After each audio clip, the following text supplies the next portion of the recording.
Menya reflective. Menjin say enemy day no ekosei. Etienne adisua be na menye free mu. Was me reviews and me review both negative and positive. Yes, be me pessimistic. Mensanya optimistic. Prof additional would demand a very because management of self. Yeah, they be a hair stand now. Yeah, the NSA. Say be koya.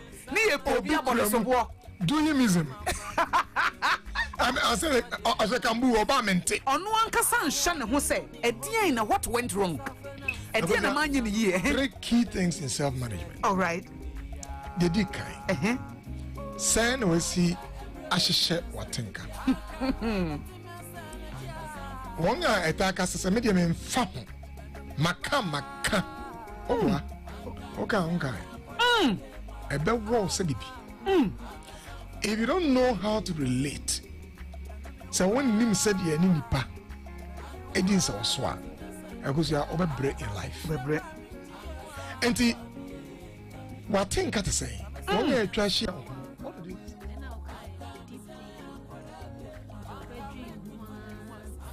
yes, na build it. Na bit me resentment. I feel most reacted to the thing. Me na me hunu say ampa ade bia fa me no mumu no. Ede na me ankasa me metimi aye hu bibi ana aka ne ye hu hwenyi. Yo akosia that's it. Ni nyina ne say. Who say makase e health apomuden ho asem hia. Yes. Na eye yare enti so mi hu say ana mi busu ya bi me baby madam fu bi ma sorry baby mi juma ye bi e koti bia bi mu a e wo se woti ase se onu ankasa ohiamoa bebre no onyamoa na ope but to me offer ebinu ye ferry okay but ebi oho a ahodin a odi betu sa na mo eya na minya baby from it to be kon we man chat say abe buntie mafutu se ya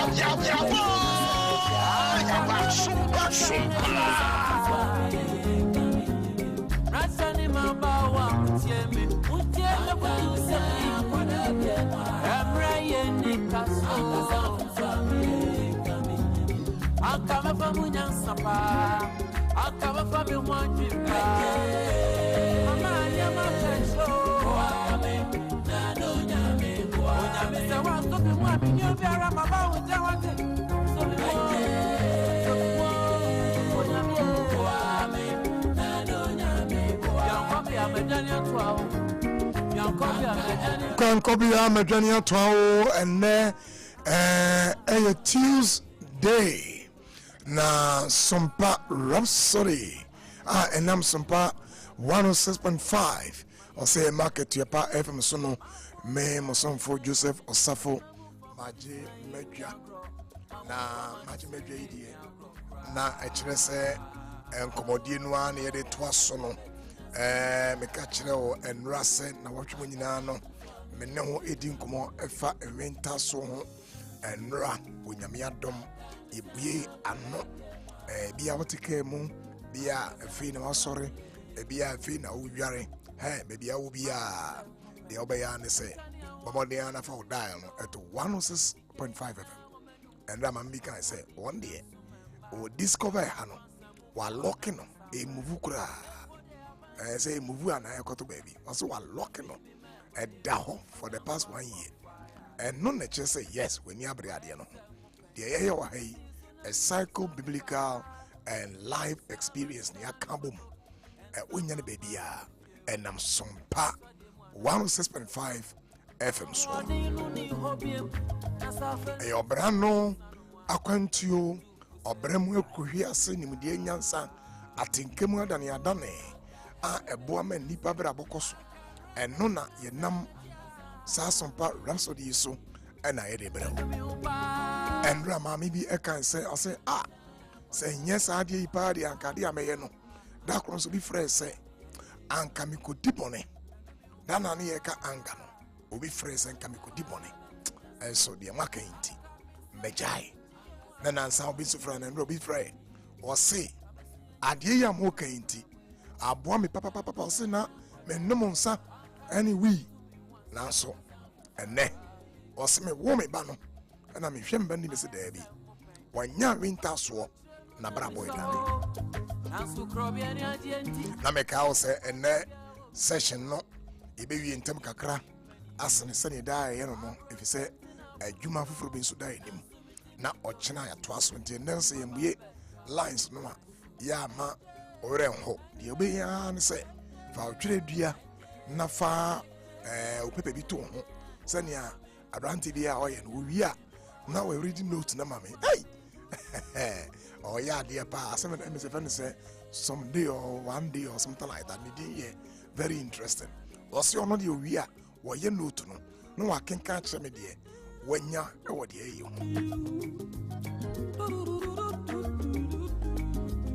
enti yenta so ye den krempo ena me kire wase say eye endurance me ka kire wo say eye endurance e je say wanya abodwochere ena enye no kwa eye growth wonya oyamu eye enyini ena eye recovery ofa yawo mu so a obetumi asore bio 7 times a righteous man shall fall, but 7 times he will rise up again.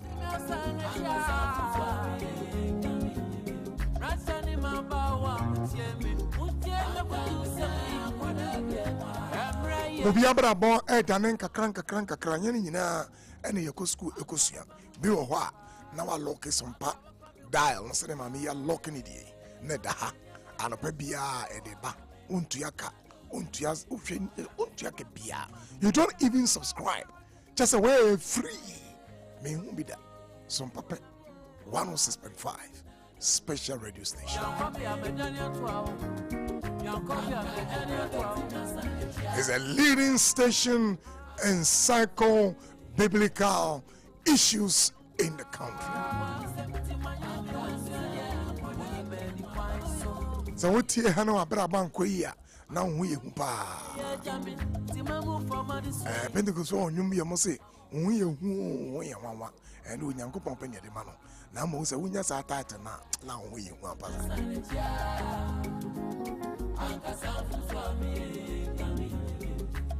give thanks in all circumstances, forget not all the benefits of God. Sabribi eba abrabu na nkoya yan kan kire ho se beribia asay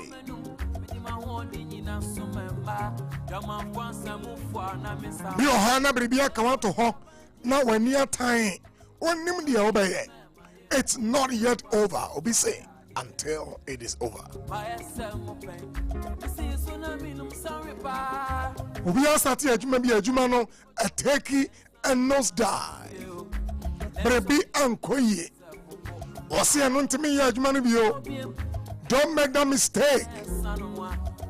May say rise up above the storm. And more being down there also abono and no a high and the last stage of your life is a lie.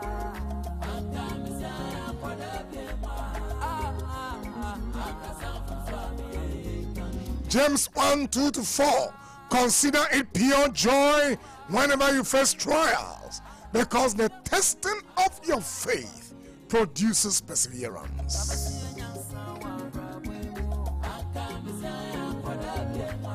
So how be who say Elijah kwa the wanim every say when you may so gidia heno na oma ambojo chere so eba.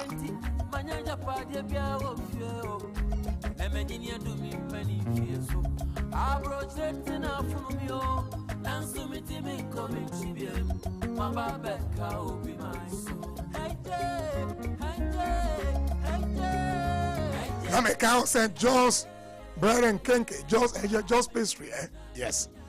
Joss for hot cake, no. Make house or moana or muso yasne. Or moana muso yasne. Ah, Bakaja Saki Kennedy. Just say when yen be in the Wagana ha. Now when did you go? I'm okay, no, you're fitting ye.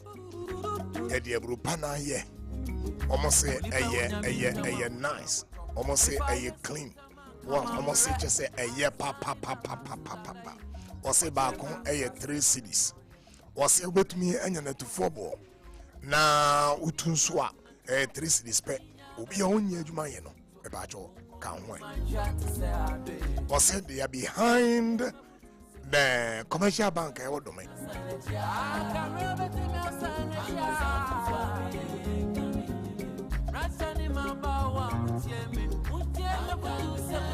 Just hot kenke. I'm on the end from one. Now from one whom say yes. When you're not going to be ready.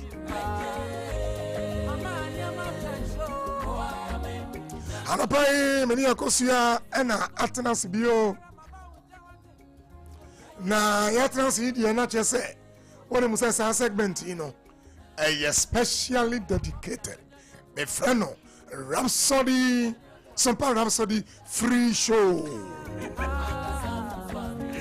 I am my house in India. Free show, no, I'm not the bar. A special crowd.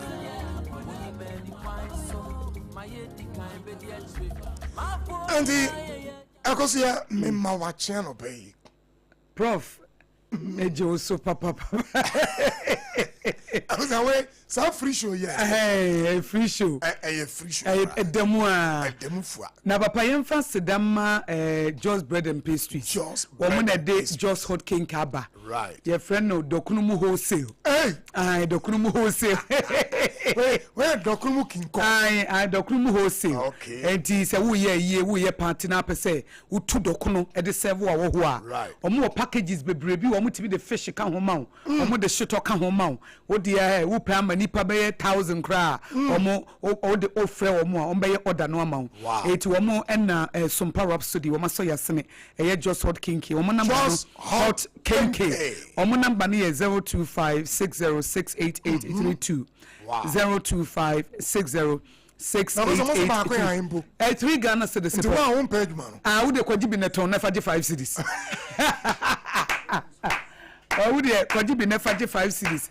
E be konye papa. Hey. Eti Just bread and pastries, Just bake your more domina papa de obi wa wo ye yi na opedoko no se na wo tweda se eta de dokoro sebo. Etu be so mo de shito ne fish ne sadi o may bibia kama o me customizing kama e de ama e na Pepsodent nso abeka ho. Hey. And Unilever Pepsodent. What was that? Omo e de Pepsodent cavity fighter. Toothpaste omo so sponsor Sompa Rhapsody. Ya na simbi wo hana ire. And omo se fetuchu se na nya fe. Omo se wo ntimi nsiri nya eja ho te sa me ne reverend yetimi siri ya. Oh yes. Every senanya yellow. And green. Rainbow color. Aye. Yeti bomadian sa the Pepsodent cavity fighter betuchu se. Wo mo so boa ma Sompa Rhapsody anopa no. Adusua na yede magana for no mo so ani aso. Eto ma be partner with us. Say the be ya be kosoa na psychology plus theology plus experience. I can say the Trinity. I do an pass ya the Trinity, psychology, theology, experience / wisdom. Ya kabom. Ya di ama tiefo na ama already experience me say what you sesa. We came after your mind. I like that. We came after your mind. You need the what you What you need your person ya. E be say e hye wadwene. Na ya attack no. Ni attack watenka. Ya attack no here. Watenka so ye ni abre watenka so. Akoso ya na ya be hwe okay. Principles are. Okay. E be boa. Na wenya resilience. Okay. And when taso. Na sabe medi kan ka kire on yeah. A psycho biblical experience. Yes. Trinity. PT. Aye, PT. Akosia MSM me call Dr. Namas. And a person will bomb me doctorate. A doctorate number 6. Before this I say I put a doctorate number 7. Hey, 7. My doctorate. And yeah, by next week then emeritus number. Emeritus. PTE psychology theology study yes dia de bro no nam niema me ensa so e fa me P T psychology yes T theology E experience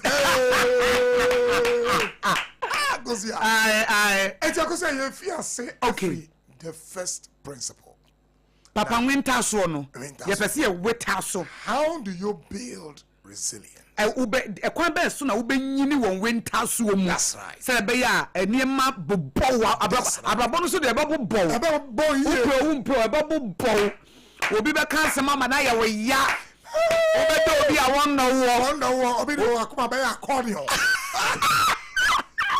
obi be ya wade uchi mu tan ya papa wuntire papa mi so ansa na be principles ne be ba microphone tiasie se enam se wiase na hye asie ntire uchi mu tan ya ye ne be wo wani because still na ebi munya nte wo mo ho ase still na no ebi munya nte wo mo ho ase papa office wo still na ebi mu papa ebi munya nte wo mo ho ase se abrabo bitimi ka se adena se ni pa yesa adena se adwemponi ba ni patrim adena se kudi mi konkonsa adena se wudi mi hyamo adena ka se wo se wo mpɛmasɛm ambofo edi nkonsa eti papa mankrofo ntiase se abrabo no enye fe wuchu mutanya enema bi besi a ompe obi ani wiase so obeye de wo pɛ okay enye ma nyina na bekose de wusi pɛ no okay enye wo expectations na na ebe miti okay enye obi a wo doni bia na obedo wo okay enye obi a wo pɛ no sem bia na obepɛ wasem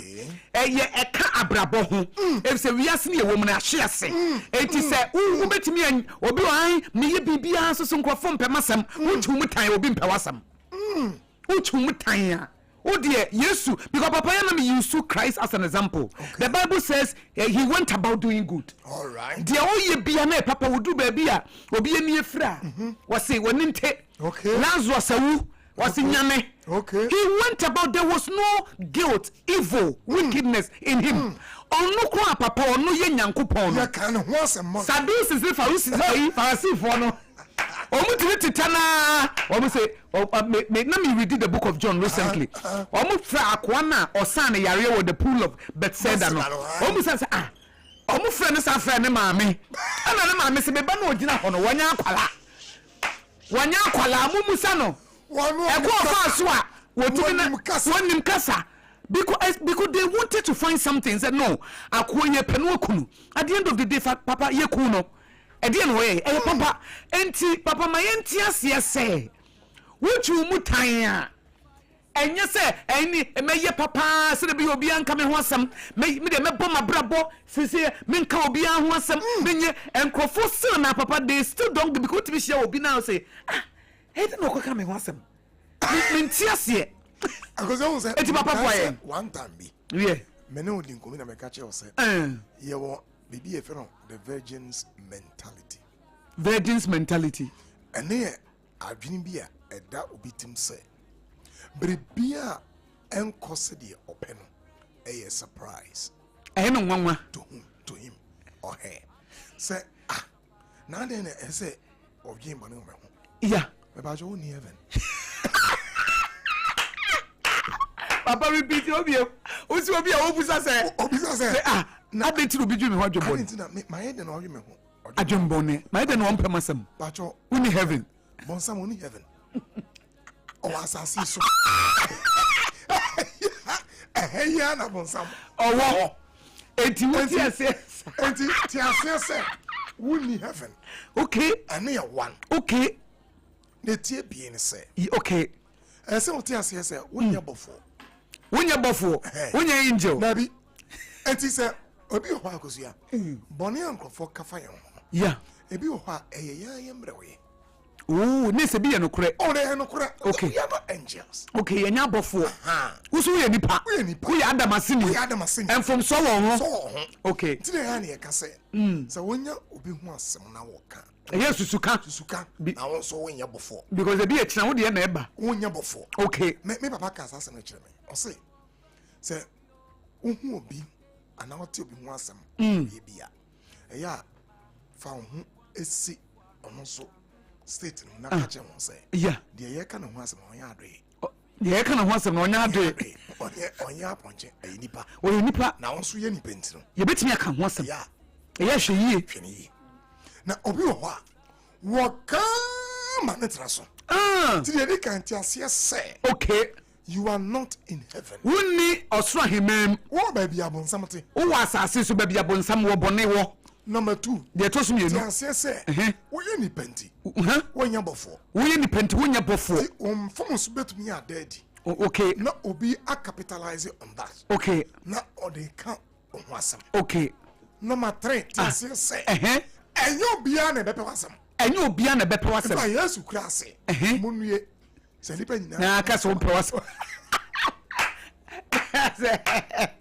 ese enye possible se be bia bedru bia obi abepe wasem ensi da ensi enti se obi ampe wasem a papa mfa wo ne de meye se bia meye papa me du ba bia na me boa me ma me nuam papa nia ba bia me som kama he me fa ba ma me domo me fa oba me domo he asori dem ho Pentecost me pepa ho baptist me siesie ho enti papa de me ye nyina se me nka obi ho asem me ni obi ho konkonsa me nia obi sika yi yesu de no ye sila nkofo bi mpema asem enso bona asem yum enti eya yenya santiase okay and I say, man, young was say, this point is very important to me. okay And man, young was say, Tiasma is to catch it, phone. Or see, Diamonum po, any air and say, Diamon, oh no Diamonum po, any air and say, me a bonny name, yeah, any air and say, Namo, mo so crazy there, Peter so crazy there, go how. Young crazy, nipa. It me, yeah, people have what do you call inflated ego. okay, Ne ahubuna obunum. yeah, Etraso. wo bunu ho traso, Obunu ho. eye ne se wo ye perfect. Exactly. Oh. Because I footballer. Wa pompe. Obi on football on. Yem pompe ntra. Okay, O pompe tra baby e be pai. yeah, So wo ego erichi baby a obi ka asem bia eto puncha it. okay, Be piao. Enti I drop your ego a bit. brafom kakra, Normal. enoma. Say obi be ka say and you chere. Chese obi wa papa, why you surprise? Why you surprise? You know what? Eye chese why you surprise say? Na me ye na no su na me we dey me mpo e wo ka baby a papa ya to nyon se na wonya siri ba wonya kokofu wonya kokofu Wonya silver. that virgins mentality No, enkofu to me yeah, na yantia se okay, wonyini ko wanim no na ofa onso he ba ko okay, ofa mienu yeah, ofa miensa by the third problem na say hun say when you have to say we are say say when you bie eye owie yi ase na mo ade ne se na si awo owie yi ankasa kora show owie tumi ba na obuafu yes, owie nso wutumi from kan ka chene say ade na wo bo me me say obanyi bi ka asem na me say what, yeah, I say Joseph, can you attack the sun? you can't. Me say you know So to be born now kwan chi nyina hyehyew I say na ye ka say akamfo owie yi ase enti ya bowa no wachi you can be angry at the sun. ya wuntimi fu no Enti dia obaye ne say kope condition na de o de ajojo ho o de ajo ho ana kope dua bi ase yeah, o ko tra wi we manage no manage us me say o come it me say yeah ampa ipo nature kura boy nature itself what ho na nsu ato yeah, oh ha na nsu oba wa dem say hello chiao na obaye no say me to enti maba dem yeah, say one yan say one mama when you bibi am me ba da bia nsu oba say me ba yeah, baba and you see living under the sun itself o tie wie ya si mane ye wo wase nipa bi be ye obone obi be ye obone ana obi mpe wasem ana obi be kan ho asem ana be bibi na nya obi fe e mane ye wo nwa kra na se papa han we na normal aya normal normalize it My giant, yeah, and I mean, you may, and I may be any Becca, and I'll be any Becca, and then and they say, God, men for them phobia, men for you, measure them, men casobia, men quasobia, we with the Bible, Yami be any hot, Nipper be any hot, Namson Tia, who shall be Buddhist. I was the one cousin Nipper who is there. Nipper Homete, I anybody I want Homete, Babet me manager. I could say, what's up, you want in me more? I would tip him, what's in him? I was in Germany last year. Okay. June. June. Nana age na the nursing me age. Age, yeah. And you me call Dresden. A very huge hospital is in Germany. Okay. They me call Fabia. I'm Rafon Cocrafo Guru. Now, Omo baby a moa. Okay. Until Udry at a cherry. Pussycat. Ne turtles. Just a more over to me a call or one chain. Okay. Now, me huma maybe and I maybe son say, auntie, and more you one chain. I'll say, it is interesting. Now, obey more, they don't accuse you. Obey more, they don't accuse you. Next, more so baby, they don't talk. Obey more. Yeah. I'll say, you feel so comfortable. Yeah, okay. Oh, you any one casa? Oh, you did. Yeah. Also, be any pa. And now, who can? Papa. I was surprised. I say, you feel good. Say, we be more. Make out. So, one casa. Yeah. Oh, no, ni kon. Oh, show atari. Na den na she. Na dem blue green. Ba ni pebi de obeche na de. Aka say utiri kwa nyefe. Am say na de ari anko yi o. Am say wanu kwa utwi ya totom. Yes. Obeka de ya bi. Enti eni obepe so ne moa. Enti o say moa no ba. O say they don't accuse you. They don't attack you. They don't talk to you. They are quiet. Wow. Enti mo say odne hu no chuchu. Odne hu chuchu. O e pussycat ara yo ba ya. Yeah. Mia o ye kraman so a. No wo. Na ordinary takra na fafo. I see that's what they will do. Hey, Papa Ntina says, "Oh, my family work happening." Sure. Me say, "I'm replacing the power with more." I feel me who animal therapy no. I feel na me tiase. Because I go see, baby to me about around your space. Now I say one, a prayer, I bibia, a besel, a behavior pa. And because I if you say, the two principles. Okay. And if you say, yeah, Papa. Principle number 1. Principle number 1. Kaimaya James 1:2-4. Okay. A rent tasso. Kwambe faso timi awia tasso. Mouth 2 pet. Mouth 2 pet. Na dia bow bra. O dia bow pra no china. Prof beba babetina so. O beba betwa so boy pa. Okay, James chapter 1 2-4. Okay. Now we read it too now say. Consider it pure joy. Consider it pure joy. My brothers and sisters. Whenever you face trials of many kinds. Because you know that the testing of your faith produces perseverance. Let perseverance finish its work. So that you may be mature and complete, not lacking anything. That's the first principle. Wow. In front of growth mindset. Growth mindset. Yes. Reframe every suffering as formation. Suffering bia or how bia a penise bia no. The obayane say, reframe no, because I say consider it. Consider pure joy. Whenever you face trials, and reframe it. Next time, so be you. Yeah, I'm only person. I'm going to first what done. Just say, when you're what's your lesson out of it? Consider a pure joy. Oh, it's reframing. Or be more smooth than no. The second one, Ed was my won't mean no. Yeah, because one who have one who said they are some bossy here. My catchers, Madame Fubi, who say will be here, Sebi, Jimmy B. and Massey, Jimmy Bieber. Oh, ɔsi jimi bi ba eti wɔn soso so wɔn hunu da to wɔn nyina hɔ koraa ya and ɛyɛ ne mi wɔn sɛ o oye deɛ bɛ jimi eti mi soso so ebi mi kɔ mafa ɔkɔ wɔn ahun bi da no ɔbɛgyina hɔ ana bɛtɔ na ana ba ya wɔn gyina hɔ koraa ba deɛ wɔn hu no wɔsua deɛ wɔm wɔn hu nti reframe it obi ebu kwasia ya nti wo de esua deɛ for the esua deɛ wo de consider say ade me hu ade bi ya reframe it completely a learning ya de sua growth mindset where do you nyini say obi say once beaten twice shy me hu no nyansa nti obi say I will not be a fool twice we say nyame mprenu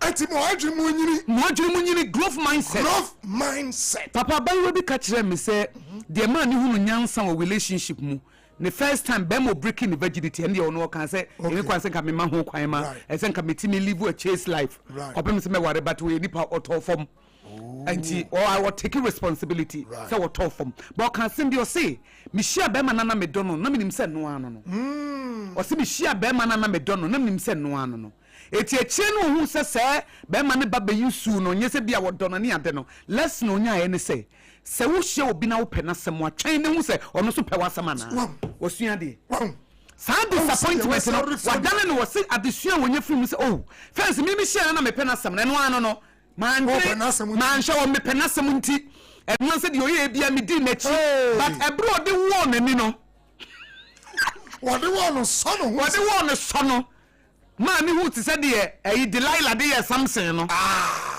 said the Delilah dey ohia be ma Delilah no e dey one o say trans so oh say we ase no say wo hia obi na wo pro obi asem na wo do no a eno nche say automatically the person feel the same way it next time no me next relationship no metwen ena enye yemfa kasa mu akonta oh papa these two lessons say every was share with me no was say the two me na me nyan say yemfa kasa emu akonta yemfa kasa emu because nipa no ban no ena me don ena me ware ena me pon ena say na no de it in the first bema will breaking the virginity akire yi o disappointed no de warn ani no enia ma desua mienu no onyaye say wo hia wo bi a say wo don no enche se nipa no odo de to so mienu yemfa kasa emu nipa ho akonta kai na hwe ne ye na ma time kakra na nya no manimu ya no wo to lunch ne bre wo na wo so wo dwuma no to lunch abre no we say what do me o no say there be say enya odo na ye me virginity na no wo person wo fana because he knew I was a virgin because it has me ya meka this is interesting the way I watch it ya me ta ka say say if you meet somebody without scars in life be careful we share wo bi abrabom pra no a ya ho yi scars bia abrabom pra na ma na nya etwa bi na no be careful I trust the person with scars. Obi abrabo pra me pen more than the person without scars. Obi abrabo oye bebesie hwe nto ne da. Because onsia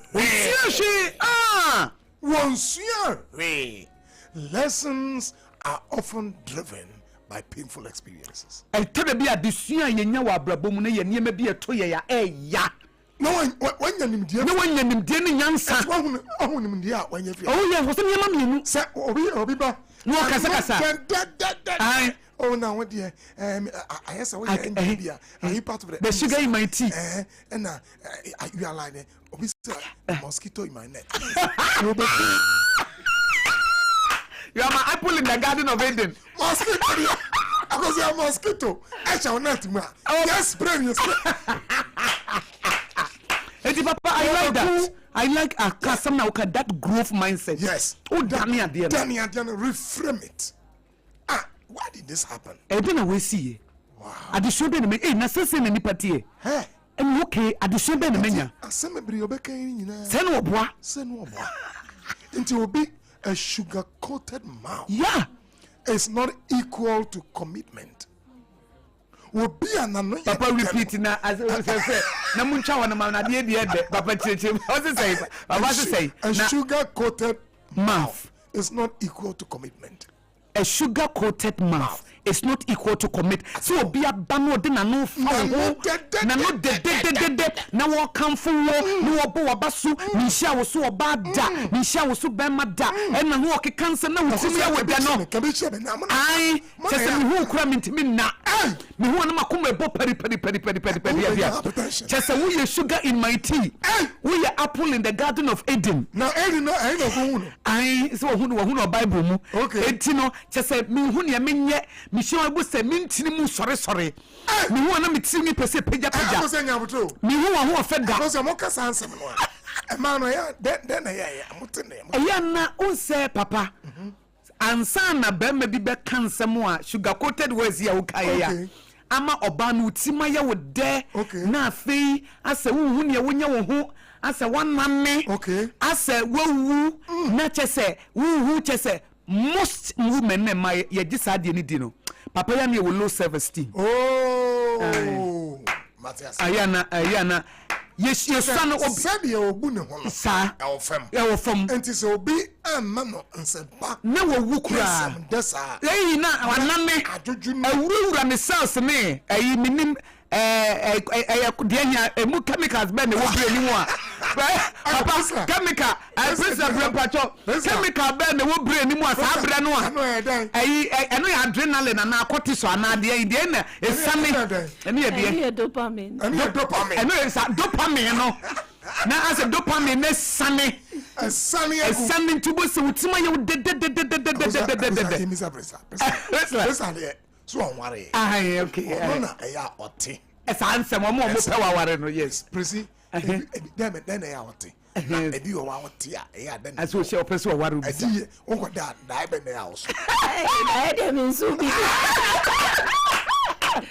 oh but them be kasa I'm not feeling good okay and I'm feeling desired okay and wanted and valued and we know women like to feel desired. Yes. Say oh pemasem or pese me want in chain attention na or they man no and some no can who explaining as say oh who me say me sumbo man no interpretation no interpretation is say me sumbo man no and I yes so no na yes emotions na ye de no do so chain me man de anything normally or kasansem ne chance oh I'm desired and no baby a person feel sir and you bad and no go say kasas but one man with self esteem no when mu here obi dey tea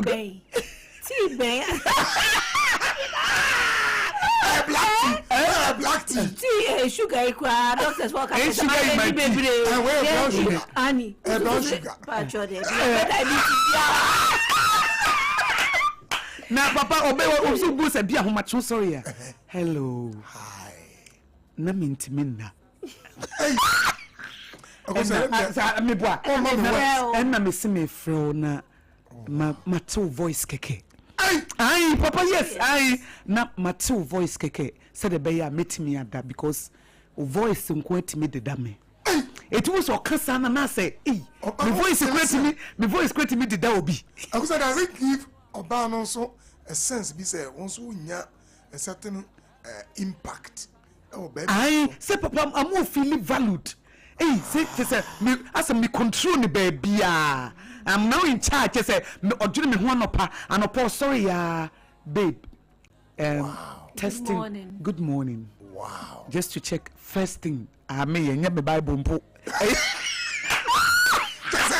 say nyakopo are you blessing God I want a life enti na me send a message I catch you say you are truly valued and I love you no we are no na ho anu asan send I miss you ai papa this is papa can you imagine say you and na like surprise lunch what pon adwuma na obefa me kosi ofie no ayi bibia atache na papa at the end of the day we say enti all these things ni nyina chi no papa it was just to get there and run papa ya na man na bubu ye goal directed commitment romance directed commitment sex directed commitment mathematics directed and papa who there was who name say enuntia eti obu ko bedu ko timi kra twim bi kra be 6 months eti ni nyina the guy was there. The guy was still coming. The guy was still buying things. The guy was still calling every morning, afternoon, evening. It's like as a way now we are see awu. Now at the end of the day, Obano uko Kenya at the end they say they see Koidi metimu say any ebe ware anesa no atone values at watching it. Watone Christian principles not watching it.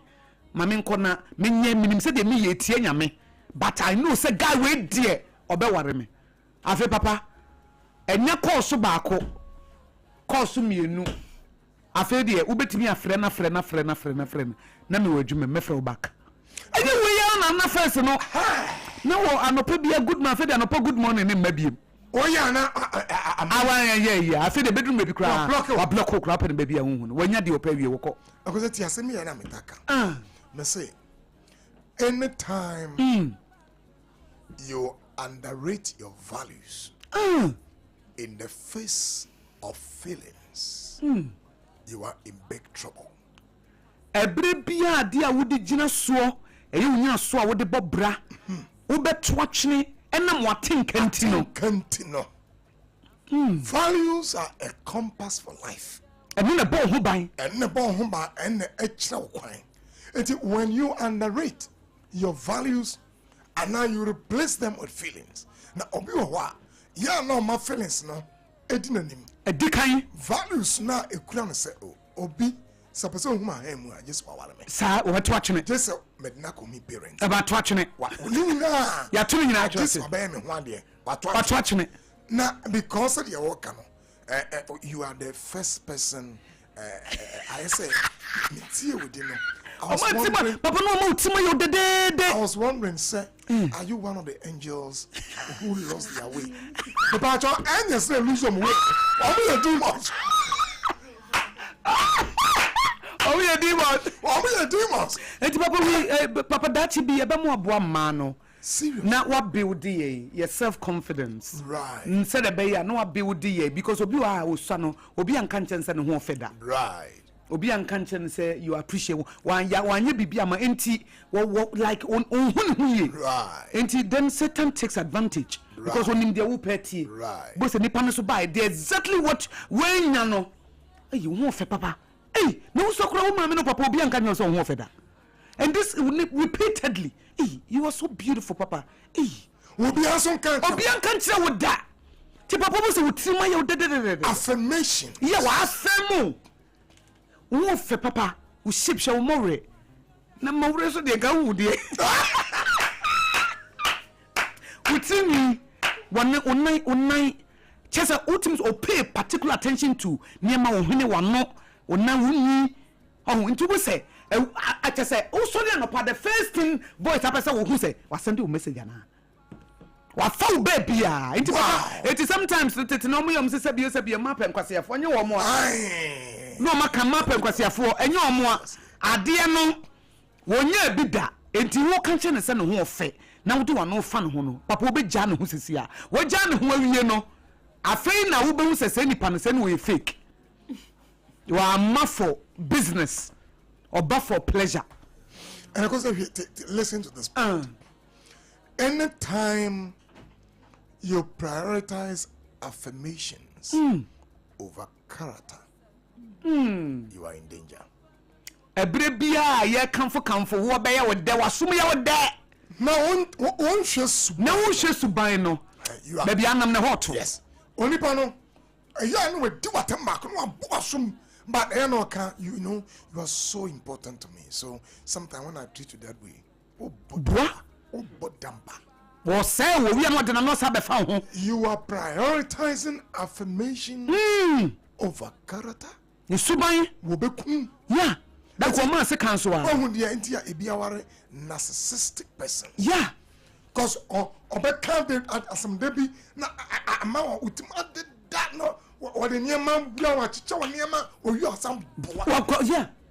And Obua Ayawa, but at the same time, what's happy affirmation? Yes, because yes, because at a point, yeah, they condition you. What the hell? Oba say Oma Kramine Ebia Ofadibi. And to what Nanoko. or ne sefa pa no worry and Forson. Woman, a be anam, no idea. Yeah, no. When is that over a time?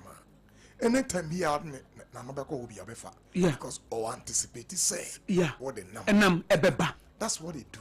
They condition you. Until Obu ye ana or you say, wait dear, I going to be eba. And check cash be better. But so send you ska. Yes. Send a papa and say, see, I can't say if it's our nurse and uncle. Papa also use sex as manipulation. Oh, you are. My married men or more married women are necessary our real no jai. Right. But the entire also want to mean no or say because Berman are good in bed. Or say there is Nikunu Bono. Or you're a very narcissistic man. Now so but on him say SSO jai, but the man is good in bed. And I'm so Berman Nempemwa good no. Eti wabu na wiye no na otete no na use sex eti wo so use sex ni wi na sign adwene. This is trauma. Yeah, eti onu anim said this marriage, you know, I need to leave, I need to get out. But na wo kana papa wa pleasure pleasure no, wa pleasure the feeling no more than character. Enti that narcissistic husband no egusua take advantage into onim say wo de no matter say the messiah yo mi wie na me ma good sexer and obe make sure say obe give obe man sexer and pemu good dia oba ni rem feeder. It's why you addicted. Yeah, why addicted to the sex, but you are dying. Oh, you are dying. May show be okay. You better the psychology of Emma. Papa, any you hear more? Na fe ya head the psychology of men. Okay. Me ahun baby a kwase buo. And then baby a sanka nepa ehia no. Yeah. The manipulation. Man for no me can say me nche. If you say, I dey papa mama 10 minutes being come. Na nko mo na de. Ai u de ma papa ye ne ko break ba na ye ko break ba papa fire service for. Okay. E di ye ko break by 9:10. Na ma fire service for aba ai. Because you are first principle. I have growth mindset. Growth mindset. Dani ade no. Dani no. And my feelings in the winning. Yes, and Martin can do him. Margine nya juma. Margine nya juma. Be weni. If me catch was say. Priority obi or scarce in life. Or scarce. Obi a bibia tunu. Wa fa pain mu. Obi a share obi a. Nkofo dada no. Wa for yaw mu oyabaya. Wa kan story nya kire. Oh, na bi onye virgin. Onye virgin. Virgin aware. Na waja. Yeah. The lessons nipana de and enyano de wa famu no yeah, valuable lessons. What to naturally people grow by the scars they experience. Nipa enyini wo bro ma fa ne ma emu oyemu and turning around. Yeah, because our principle number 2. Okay. And no the power of belonging. The power of belonging. Social connectedness. Papa chemu. Because yanka Ecclesiastes 4 9 to 12. Ecclesiastes 4 Ecclesiastes 9 to 12. Ecclesiastes chapter 4 verse 9 to 12. Or say 2 are better than 1. Yeah. One is better than or say 2 are better than 1. Because they have a good return for their labor. Okay. If either of them falls down, one can help the other up. Hey. Yes, but pity anyone who falls and has no one to help them up. Tell you. Also, if 2 lie down together, they will keep warm. But how can one keep warm alone? Okay. Though one may be overpowered, 2 can defend themselves. Okay. A cord of 3 strands is not quickly broken. Tell me Mama say na me dey review. Ayon going to na go to enya 3. Ai. Trao. De maye mintie fi na komi hia obi a o mabra bom. Hwa na ona ka kire o. Se me kwa me kohye dama na matupunu. No atupunu. Me say ekosia wa down for bi. Ebetumi aboa in life. Yeah, obi betumi aboa. Oh, ekosia. Me when I was growing up, me nuanom enough be 3. Okay. I've related with them over 30 years. By the time Obi say only be an anti 30 years. Yeah, nice only nipa na nanti I should tell you something. Yes. Obi ni me say So wo bomb dia wonim Apostle Dr. Japan. Because no kra so wo space by this one. Yeah. Preaching what you will love him. Until so be fro. Mate. And now we are no free wa. That Daniel Afari. Okay. Many of man over 30 years. Wow. Yes, separate here. Tell you something. It can be bitch low. Say, woman number be more. Na yenina na so ye ho. Yeah, na mo boa mo ho. Ye so ye ho sa. Do obi afam bia mo so ye ho sa. Ye so ye ho sa. What dey wo se woni obi ankasa. Won for obi ade ya obi disappointed. Woni obi ankasa. When you hu afiri mu na me nko ha na we come atwe me. Asore kwa mejai. They say kwa dey asore na wa asore kwa mejai. Asore kwa bi nko biem. Me nko bio. Tais no me yi bio. Aforbo me bio. Aden. Yes, could have more. Agosia, if no social connection. Studies be akoso. Okay. It's study no more than 70 years. Wow. No mo say. The biggest thing na eboa man nipa nyini che. The many penny che. Na nipa nyarwa enka nipa. Enye dru. Okay. Enye duane die. Enye exercise. Because social connections. So we need nipa edin kita ho. Tini esi nipa do ne yenwene nam. Yes. Nipa dampa. Nipa na me bepra. Wo mo aso papa ho. Na so papa ho. Yeah. Because I like that. On one bepra. Ba papa ho. Enti yesi di okon nsuo no. On one ba hina. Enukre. Ana yesa. Yes. Enti enipa bi wo ho a wo ye gu. Ampa. Enti man kasa kwasi ye no nti no. Me mare biem. Na bi mi wano bio. Sa na benten. Me nyi ba ma bia ni biem. Me nyi oba bia ni biem. Efi na kro se dia kwesi di be wo mani. Nipa bia wa asase so bia nipa boni ni jeme ngoa.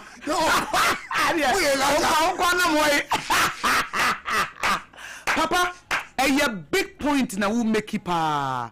Emre bi na metie preacher bi o kan say wo hyiehie nipa bonefo a devil a use o mo hawa. Shanon so say wotimi jemu de cha onyame de ne de beba. Straight away. I love that. Straight away. Or say bonsam fa nipa so prawo. Se bonsam fa nipa so ye wade a ya. Na se omo ye wo sa de wotimi jam. Wotimi de cha wo mo. Wo ye bitterness efri wo mu. You don't wish them evil. Okay. One person boni bia beto wo mo. Okay. Omo at least say the papa kan wo ma wo nyansa. Omo mo ni ma da ho. Omo mo adwiri mu ado. So what is the problem? Omo mo hu wiase no. Wo anya bitterness na de na nya se wo hese wo ex bia sa asem pai no nko wuram. Oh, bomb pie so na mana grada be gadi tinim. Adan a me system me bomb pie so na na grada be pan tinim ye. Dabi ka mmonu nku no dabi. O se se wutimi gya de cha. God will bring his own. Onyame de ne de be. Macho. Social connections. Social connection. Why a lot of psychological research in different social support. It is a coping mechanism. Me pacho catching. A dear was a social connection so powerful because you much say and confer isolated no. They are liable to all forms of First thing I hear a depression. Inti isolation unkwa anger management, rumination, and yema now asisina nzenga wo bi anka one nature. So saying the see no ma addition so ma advice so forget it some crofo when na moving on. Na show de nyame ye ko anim. We are quite sorry cry in Piba, if you much as in Piba, oh boy, and you ma oh to be a shell, oh, it's the same, Bria, ya party, brabe, tibi, they be our shed them. Obey depressed. Wow. I will hold you be a show so. Why are anxious? Untimia she, Bibia, one of my usu, Cabao, you big cancer, sem now, or Ben Mau inside when we say, oh. Way and Adana Kusia kind, one back on a level, as I'm not can obey 12 and found who's away or yacola. Now one mature, and it can near take years to learn by social connections. No, it will take you a short time because you are learning from Omo Mwing Channel, Omo Musa Channel. There's a lot of community around you. Into unya. I dream we are baby, so I depressed. Why a basana? Would you have the end of who untimi nya hwe ba wunya sa support na ema wunya insight perspective taking na here can right. No, so some of the things we throw it away. Some of the things we focus. Now when we say now bed then okay. Now we're moving on. No, I fine. Because this is one of the serious. In fact, so what research now. Social support and connectedness is the single strongest predictor of resilience. The single strongest predictor of resilience. When tasono adia ba ko etimi ma ne gina pa eye wo omodu omo bay nipa. Is that papa? I love the church. Media, to be honest with you, I love the church. So who come and say something? I love the church community. Not to say yes. If you're happy and you know, clap your hands. If you're happy and you know, no konkolano and a church. Nanka hello, no when I'm ha, no when I just said those things no. To obi wa em India. Papa, I said to show me some. I don't know why stresses are. I play you bet you keke. And I was he said, "I'm going to come and judge like looking at come, let me give you a hug." Like I just love them, but to be man, I want to permanent name anymore. Because Obama house on then we can tell me say he feels that say me just for dia men come manage mofra. Ko tutum korano. Ono me ya korano. E mofra be me ba. Okay. Me ko baby me can say me tuko akọ Japan. And Abrofomba, we twins, Japanese. About 19 hours of flight from Dubai. Okay. And Grano, no, just somebody, Papa, say, we need to tell him. One person, and Grano, oh, never go, we, I feel Papa, just say, what's your name? Let me say, Joseph. I'll say you have a special grace. Me, what am I saying? Mufra. Pastor. Yes. Lovely. Me cause Sunday school. My goodness. Social connection. Me shatadia fita. Baby says here. You know we are for baby. Pastor, please pick me. Pastor, thank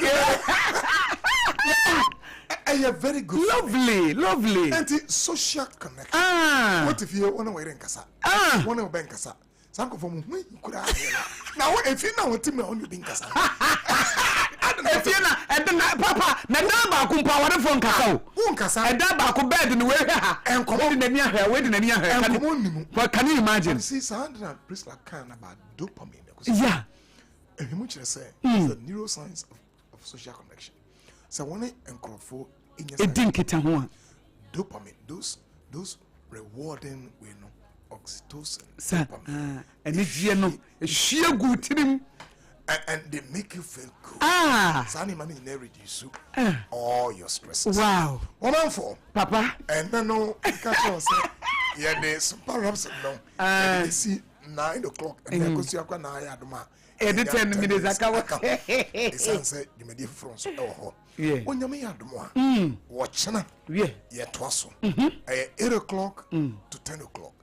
Kai hunu say obrebia afutu onka hono yebu na sini e de say toto awo no nsa na afutu oka mo dia obrakura obra obaye one e resilience and ye ka ho asem no na ka asem nyenu a ene ye kan ye say di kan ebrebia obe left feelings over values no obra da wani be careful and so be careful.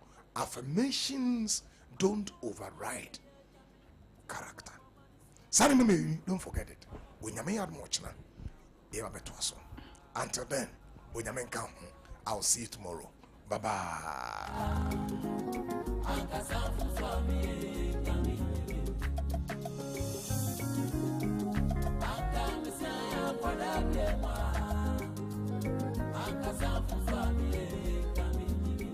Are you clapping? Are you giving God the glory? Hallelujah! Every day you wake up shouting, my business is not moving. Customers are not coming. But look, my brother, my sister, who are you deceiving? Have you smiled today? Do you have the confidence to smile? Your face alone is chasing people away. Yeah! We all know that the problem is not a spiritual problem. The problem is a dental problem. She was saying, use Pepsodent charcoal toothpaste to remove yellow. Somebody shout amen. Craft your smile with Pepsodent charcoal. It removes stains and whitens teeth. This advert is FDA approved.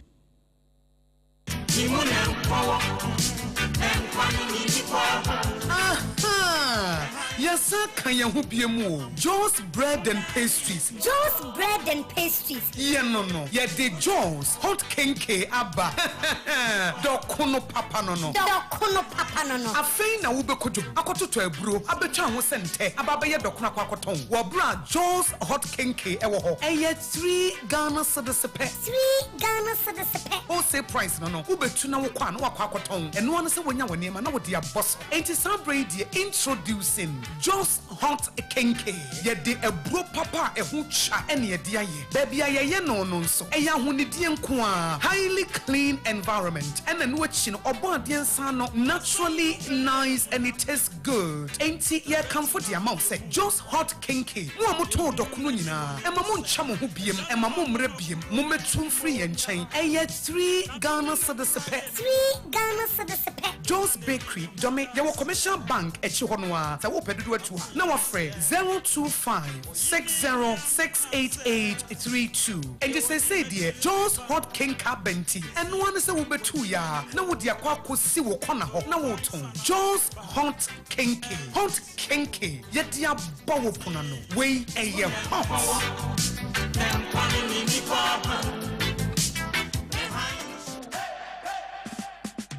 Hi, you're from me Abna Ruthie. From Monday through to Friday, 1 p.m. to 3 p.m. sharp. Shame, I was Sompa 106.5 FM. Midday Sompa Delight. Bro, Sompa Delight, a social entertainment program. Ebema entertainment, information, and education. Onia, Sawati de Wahoni Nadida. Afi, and a dance no Eba. Sompa Delight is a unique blend of entertainment and purposeful conversation. Frobi, no be Frobi, no be so Frobi. Nakashane say, Abna Ruthie, I was Sompa 106.5 FM. Now, ode Sompa Delight, bro. Sompa Delight, where entertainment meets impact. 106.5.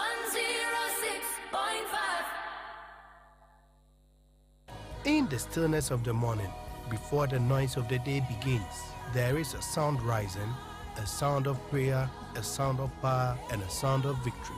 Yamawakwaba was Sompa First Service. I was Sompa TV, Sompa Radio. Your early morning altar of encounter. Join Bishop Albesaki Kwampo. Onyankopon di fa wastrano eweye brim.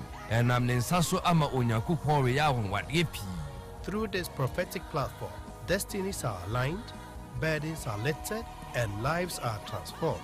We need to teach us Sompa First Service. Our home enye TV program keke. Eye bra osro ni asasi hia. Eye bro Onyankopon kasa chenema. Set your alarm, tell a friend, gather your family, and let the Spirit of God reposition your life. Ma Sompa First Service entwa wo hu hoda. Eye dwada kusi efiada anopa. Anopa no num kusi anopa no nsie. Fa woda no nyina share radensa na erade beye. Hello, please, good morning. Is it a fire service station? Yes, please. How may I help you? No, now I go shower. I want to fly there is a fire campaign going on, cause too much fire outbreaks in our town. Brother, sister, if you wanna live so long, open up your ears and listen as we preach on. A son of fire service, ready a boy, no, Benjamin Kaboniwara. I just hear one of them, 2 any other bank or chop from the best Sawara. Good Friday, Benia de Sancho Akela. Tama Newtown Sakelo Lord, I ain't quit the Cleminaga de Sangana. Kumasi Central Market Atomic Junction, Wajan Nankoni Mutanina Mutua. Tema Central Medical Sociakoni, Wanga Yazampo Yabakoa. Ashima Nyangwa Gadanula, Shiamana Danula, Ashama Cholaga. Illegal connection taking place in our homes is a major factor of fire outbreaks. Prolonged using of appliance is is a major factor of fire out. So Mr. Fire service. Oja, charging up phones and other gadgets overnight. Oja, improper disposal of cigarettes after smoking. Oja, putting candles and coals on the wooden table. Oja, fire engines no yati. Nenga wai wala he. Ya mama yuko ne juma pa muye. For protecting our properties. Fire service for nyina ya damasi. Click word. Fire service mabo modin pass baby shina ya from amunya ya azan. Enti asidan koma munyina. If it's a move fire prevention campaign. Fire service for nyina me mama mo.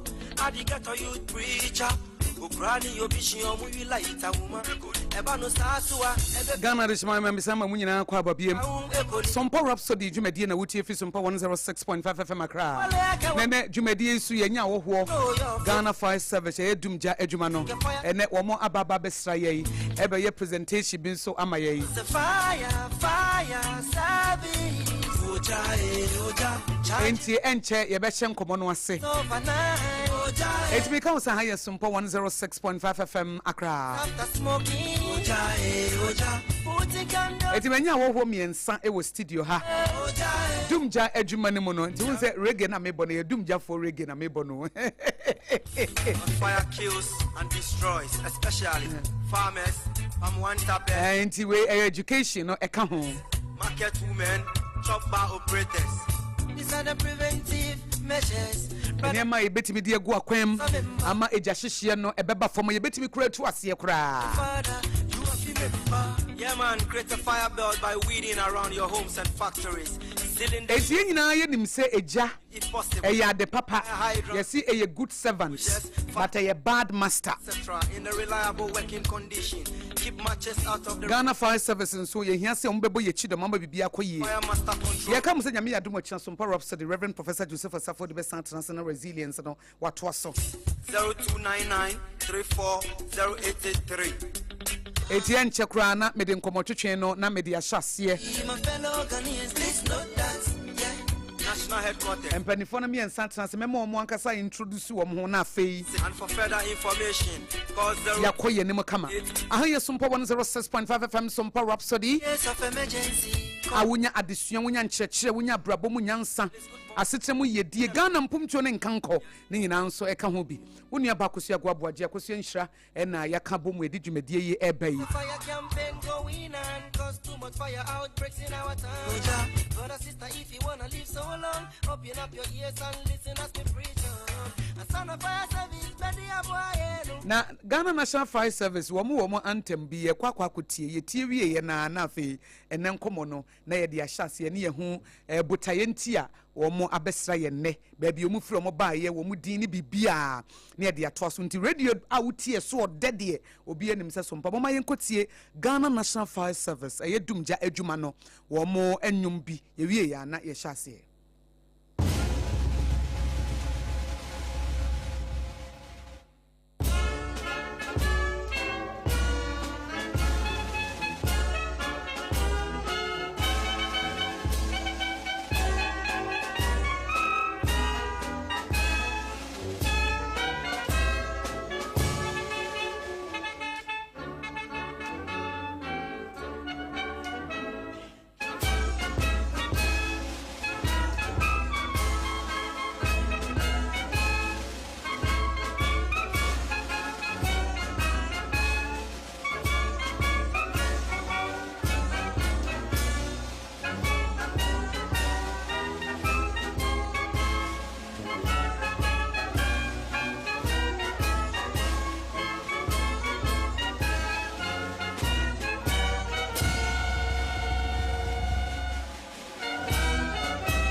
Hooray! Oh, yaba Sompa.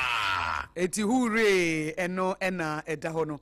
Eti Ghana de shmaima sabre mama mu nyina achibiem eba Sompa 106.5 FM Accra Sompa Rhapsody dwumadie so ye ba bedin komo bi na manya awoho miensa ewo menchen ha mebema omo abo mu din ba bi omo free ene de enti omo ba besra ye na afi ye de wo ho bia na ye de ato so nti we de ma me nko studio bi abedwafo me makwa aba o ya me a just obi a mic ni green oh wow dey red no so we mi aso beba aha si ari abobi ade green obi a ha na mabo ani bu kakra bi ama me se de be ya bibia ebetimi akoso wano na bibia etimi agina mu eyie kama etietie for se de medi kan yi mo asotire no ene menya awoho miensa ewo ha a me ne wo mo ebetwetwe nkomo na nkomo na ye betwetwe no yetimi ehunu botaye ntia ene ye hihye dwumadie yi na ama entiase nso aye dwuma ewo Sompa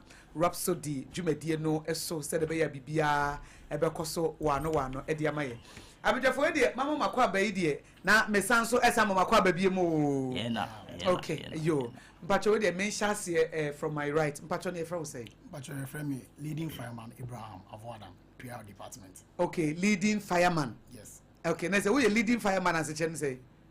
Leading fireman. Leading fire title. Oh, okay. Yeah. Somebody you money pesi you.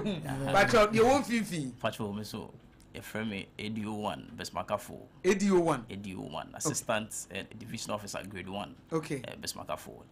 Yeah, me so me Omole fast. Me am head of PR. Okay. Omole fast. Ewa Omole fire station. Pacho Beme na onso e. Me pacho your friend me fire service assistant. Okay. Isaac. All right. Same PR. Okay. Ewa Momole fire madam. Service. Yes, madam. Yo. Any opinion mami mu se o ADO1. Die enti ne mo be pie ha. Yes Sompa ye studio ha no pa Sompa Rhapsody a. Mo ne ye betwetwe nkomo mo botaye ene se ya no pa yi. Yo, mami akusua. We dey say when ye eda me di kan ba. I think I've been here before. Mama hada.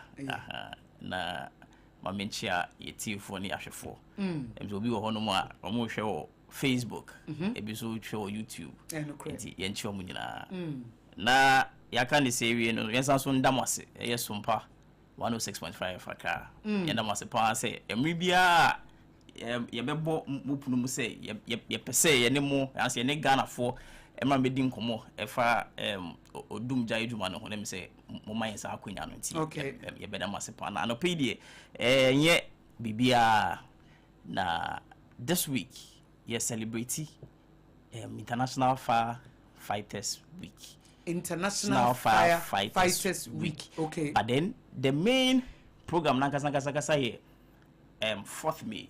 Okay. 4th May. Yes, which is next week Monday. Okay. Iti sana yewo World Malaria Day, World Polio Day. We say yana yewo sa eda ye si ho a ye celebrity Adepo TV. All right. Sana ewiase afani nyina so ye yi da ba ko esi ho a ye de appreciate firefighters. Okay. Intene 4th winti omatunidi International Firefighters Day. But in Ghana no ye pese ye no a whole week celebration. Okay. It's yesterday enra 27th ye di be wie 4th May next week Monday iti anything ye ba na we be bisa say about the say na ye be nya as International Firefighters Day no. Okay. Na ni nyina start emra nkrofo bia na almost ye djuma yi be mu ni Ghana mo Australia Linton Victoria. Okay. There was a bushfire cause dum sa jana omusu sai nti chese nye Ghana nko na se fire fo kodum eja baby enye Ghana nko na munsu sa na ase modie mi e no ba na nsuo na sa Australia krebisi omukodum je na munsu sai. Okay. Ti yes na se e was a bushfire city inframa no e direction se sai. Okay. And a sound day sanipa 5 oh Thomas Matthew Gary Chris and Davidson from year 5 a band sound Janice Shomuna and this happened in the year 1998. Wow. It's about any we are sitting now say I to say nkofo kunu no nkofo nua mo yes o makra say because dum jaba no mo intima ba nti ebeye areho sempa wo ewo wi ase iti 1999 and I'm maybe a friend with JJ me shall kind last name no and oh yes okay the side ya yen 4th May see okay na yen fan celebrity sa forgotten heroes we ti bia ye ka say ye juma na ye no fire service juma no ena fom kra ye juma hu pa enti de bia na ye de hwa ye ho say ye ye heroes just aya na Ghana for na ne wiase na afa baabi na ya no mu nheda hu odumje juma mo ye pa so ye de hwa ye ho pass ye heroes it's this week international fighters week ya started this day and Tuesday 28th here media engagement it's ye all across the country fire for nyina PR department no omuko ko radio so ko TV so kwa cheche timemfo no enioma eseso mo yomu enfeja hyehyɛ mba ne sane manema that face yasan so ama wiase nyina ate anase Ghana for ate say 4th May bia ye international firefighters day na theme this year ye use say an attack on firefighters and equipment it's an attack on public safety end assault and protect firefighters the firefighters here boom no mami sense su ye theme and I say assembly that's what this year no so no celebration and they say an attack on firefighters and equipment it's an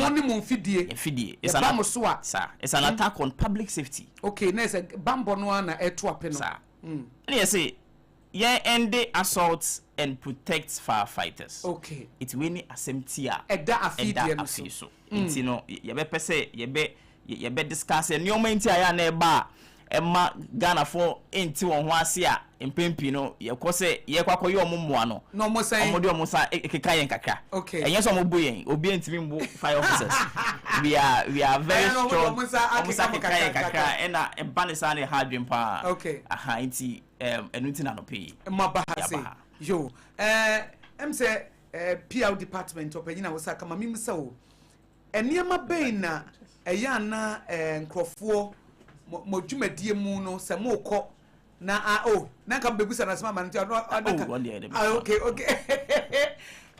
said the afidi ni gina ho se assaulta eba mo so na eba mo mfidie so no esese ye hwe na ye gya ye fi se basa na ye bambo no na ye to ape no mo dwumadie mu no ede na temamufo etaye etimi assault ema mo ene mo mfidie a mo didi dwuma yo me da se ma me akosia be se empempi no timemufo no nte fire service dwuma na se yenti ase kra na I think my last interview of faculty TV na they no bisa me questions no obisa ma se bi na me to see waden na ko for say ye bedumja ye mfa nsuomba na me bisa ne so kote we he o si ote wo baabi ene na me framem am say okay me pese me hu sa nipa na ono si we hu da say fire for aba bedumja na ya mfa nsuoma no ba me akosu feel last year ye chia hwehwe sa nipa na mu no iti ye chese nya asem ya tesem nya asem ya no kre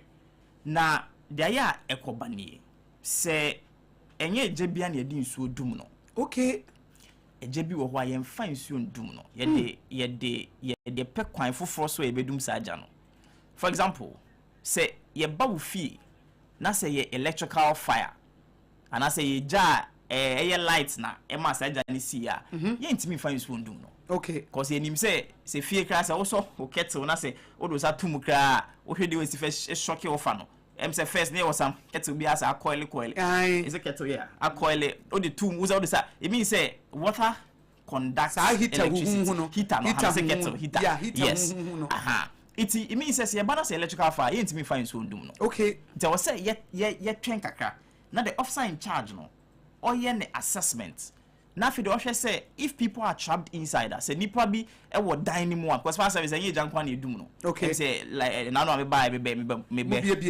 so it ye jankwa na iti so an assessment na wi na fi de ohun say electrical fire it means I see a front ECG na ECG cut power for the whole neighborhood and sana yetimedum ja no but obi be kasa ni set time amonya assessment mi na de be hye na ahye wi so it is very anything that they be on say they be kasa emra there's a difference between emra ejane starting any emra mo free iti ebia na one friend them ebi nso a na omu nim yen numbers cry. Okay. It's answer no munya na yen travel all the way from wherever we are. In fam brano. Na say asem e ya bakakra. It's a shona say electrical for be free. And no na ya na say timemfo no hu say ye gina ho na say yen officers ni bi your assessment na. Omo si omo buy yen ko man fan su amba. And ade bia me ka say yen appliance na esi yo kese ase yen fa engine esi yo kese sa. Enye ni nyina na yen su. Okay. Ye wo baby a yen crewmen not na e omo mkwako dumja no. Omo te ni nyina wa appliance name. Ye wo baby a driver ne officer in charge ne betena. And ye sound so wo baby a ye de yen RTC2 say na me can say fire service. Ye sound so baby e friend RTC RTE. RTC a road traffic collision, road traffic accident, road traffic extrication. Say accident si wo yen kwan so na say people are trapped inside that. Was say yen ya said yen ye wo infidie betimi e dia koyi no ahanti ye san we Porsche the wo appliance ni mo a eno so eno nko a sa tools ni nyina na gu ho and san ye wo just a portion kakra bi ye nsuo na say ye ba na say eja no anu aye dimpa say eja so to ufia under 5 minutes I was say everything in the room and I said then you know say ba form it is one friend tem na say ye be dru ho na say ye ma full pressure 3 to 4 minutes I was say nsuo na ye de ba ni nyina besa 3 to 5 minutes. You so na wo your appliance kese na besa because one friend them. And no na say e ba ne sai wo say hwehwe hydrant. And a hydrant no they bia make say it is not the property of the Ghana National Fire Service. Okay. Hydrant ni a property of the Ghana Water Company. Na yen hwe yen areas ka impensa mpo na ya na yen nsuo. It means say wo area nsuo in flow or taps the more. It means say hydrant so you see wo flow why go jaba just say it is say ye ba na say ye nsuo sa na say ye hwehwe hydrant and sometimes can go focus me ko see dan see hydrant so go focus see stores see hydrant so we hwehwe hydrant we ho nyina unhu da eno na say ye frɛ for pump 2 ye be pump 2 ni say ye frɛ another station for assistance it ya frɛ say omom bra no eno na ya na nkofo ne omusa akeka mo kakra no okay na yeso mo boye budie obi antimi boye obedi kakra be na be kan we fa temamufo sometimes your reaction no bebre na yes le kan yenim hu nim die nti ka de ba ye na hwie ni ho ene ade no yeah mami akosia me ka so me boss kan ne say temamufo no bebre na ye call out for your safety education na ye educate the public about this fire service ye juma ye dini bibia ya bebre na omfa omaso ya den enti omfa omaso ma in case of any emergency and as an incident bia I think say since omuntie education e dem omunti no omu come out say den on be dia den omu pe bia but them person me can na public no so Thomas me say there's no way Ghana National Fire Service ebesi abonten a say ye kodum ja insu eni ye kemu na mo prepare one na be kofo ma onfa me kan say ne se kan na say ni ho enko se den okwa akodo na say visa so what ma say Matthias intino there's no way ye be ko fire scene a ye kan say ye accoutrement na bibia be ko a insu eden eni ye kam intino no me pese on be put a stop to that na you ba out for you can say your education so on make sure say omo dey maso me den e be maye so omo yes na me sure say sa de bia e be ko fast na insuo ni kemu na insuo kemu na sa na ma no to ni na be twa and I think say recently ye training ye fire police for ni bi a omo di echi akọ fire scene in case of any bibia den e be ko see of fire scene na den on be boy ho ban I think enche bia no ya chichi nkofobia ya kan say ya call fire scene omo dem sa mo try some dem sa be ka fireman ne firewoman no fire scene any operational man no intino me pese omo fa sa we no ento o masum enche say na say no wa ye be ba fire ye be ba fire be what say obetena won sa na say bibisa won fa hunni fa hundi ye be prosecute omo ni na okay it omo ba mo nya mo nya adwuma because e bia na adwuma na te na won te ase intino de oba ne say obenya ntobo ase na we giant yen na professionals mo nya professionals inti mun giant professionals no ni enye adwuma because ejano sebe enya ne so ye beto ye na mo beboa yes so beboa so what ma say say general sometimes a to ba bi nipa no ni fie na ehye no ne shop na ehye no ne ho ni bre no any area ho nipa na etete wo no na say eti eya na obia ekoko e wo soro edi wo ho say ya no mama me agoje you see ya dey kan dey wo mu pa ya no crepa ahwe say wetime kukuru dan esi yo yes na ja tom na ehye aya na ye ba na ye behu sa na ye nipa enye ye desa na ensem a yeso ebisa ne say enioma ye ka say monfa ntoto akwan mu se na eja hyehye bi ba na say start abetimi de si anokwa maya na hwe say obi ebetima bomode atisika be 120,000 atoka or say and I say 200,000 atoka or say extinguisher or the beboka ne ho buy in case of any emergency DBS obetim or say on top na no menam street menam kwan bi so na obi ka eja tom na afi na ahyase na omo mu gira wo chese wo obi ayi na tade na obi asanwea afi ye gira wo na ka yi hye ena nkrofo se mo free fire service no mo mre mama akosua se samre ne kra no so free fire service yen kan wo se fire service ye ni ba bia ni ba bia na mo ba bia na ye wo ye ko nkrofo bia man so a na ka wo drive every 3 kilometers to 5 kilometers bia we see a fire station okay bagana ntisa okay te bi kura na we chire emme wo ba bia ka na eja to mu no enu nti ene ese nipa ne nyom ho ntiase no munya ntoboase ma yen se na be ne kan ye se enyen na se bi yeso oja no hwe se emre bi eja bi si wo em say sometime early this year si wo aya waso amomoli stretch ne so pokwase stretch eko ableguma stretch ne so we men kai ahwefo mo a omo ya omo fie hye ne yawo but then eja ni si ye no ye omo try so mo frɛ anya fire station na anya fire station so ko fire o baby okay omo frɛ amasaman car say omo rush by a station yes so yenye nya cancer by my cancer it's not the only option was that yen frɛ Legon fire station okay what me akusia the distance from Legon to even Pokwase emuwa ye beba na de besi nya NSC kurari it say ye basa no nipa na travel all the way and am kan say ye ba no the 4 na eba ya be travel all the way aba na nkofo bi so mo nyom ho ntiase na mo makwan ma mo nyam adwuma asem bi si last year wo Nima ye nkofo ni bia na say officers ni be from headquarters eko Nima so mkwako dumja na omo apply omo di nsuo no yes egu omo hu say no mass pass kakaka it means say na electrical fire na mo frɛ ECG quickly say ECG nkas kan say ECG so omo so mo adwuma omo so say o from na so mo fire we can't do anything boys is omo nyom ntiase ene kuku omo beji hose ye mo nja beji hose free fire service for nsem and o apply hwe wo kra won ko hu school kra so betime dum no na yen ya o mama yen titeye yen junior officers no beko training 6 months senior officers beko training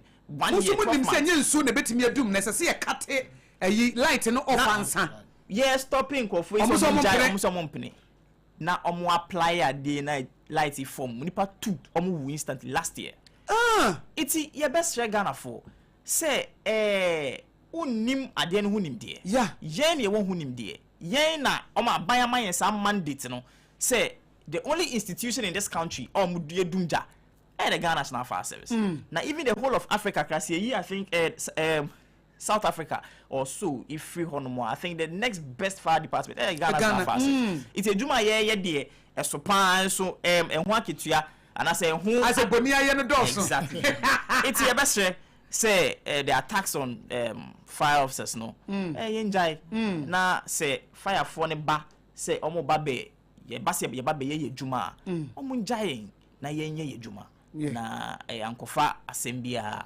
amba na recently crowd ye me bo mabaso e wo Kumase se mu Kumasi kejetia omo Dubai Kumasi Dubai and ejana to ho no omo frɛ mo ntem enti ejana ene Kumasi for fire service for we dey my adio ene fire ene omo nyina because to Dubai ho no na baby a toy and a honoa baby a horse na a omutoto matches ni ade and the jato but I'm so free fire service phone temuntino omo buy now within 5 minutes the bedroom jano pa no madum jano I said you more nyina na ze na nu ya na fire service for omutugu omuso a na musi enya omuma emuyi but we chese na enya momfom so because nke bia nko mo frem ntemo a exactly enka said the Dubai ho no or Kumasi Dubai ho mutimi frem ntema mutimi ye ntem no na say ye wo responsibility sir education no me gidi say dodo na ayo fom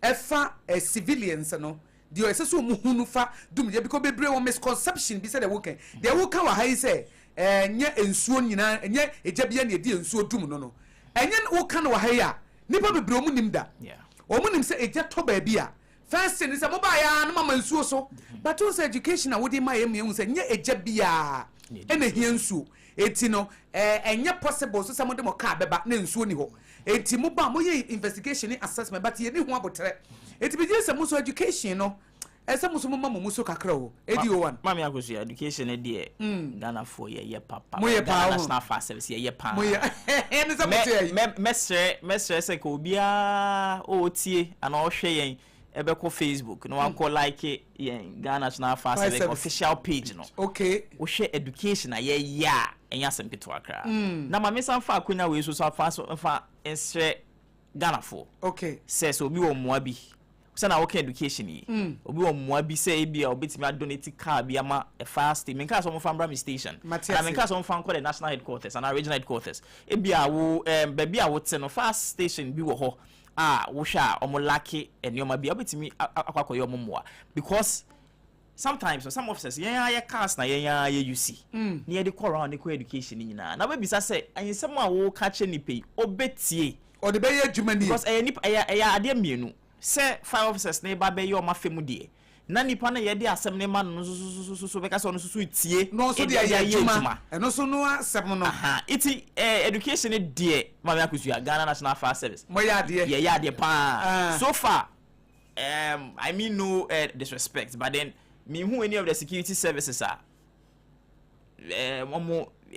education and I say go outside go engage the public it's the Ghana National Fire Service maybe say you know more Ghana Police Service if you money me Ghana Prison Service ne money me but then so far they are any who na edi wan na ye can ye di ho dance say me who any of the security services are engage the public with regards to juma they want to feed juma defa say ye Ghana National Fire Service free no me who be your side education ye pa memra officer ejey so wonso so there na wo juma ni mu no in the course of your work and said the firefighters here celebrating mo ye dey na watching esi ho no so ne ma be na mu gidi se Ghana for we need to be aware mu be bie ye ni wo ho minti o yo mami akosia we dia me da wase bebre wo akonya o dia mami na me mfasa akonya so enchia etiefo ina said dia me mpenfo edikan aka amaka bebre dia me dia metumi aka ne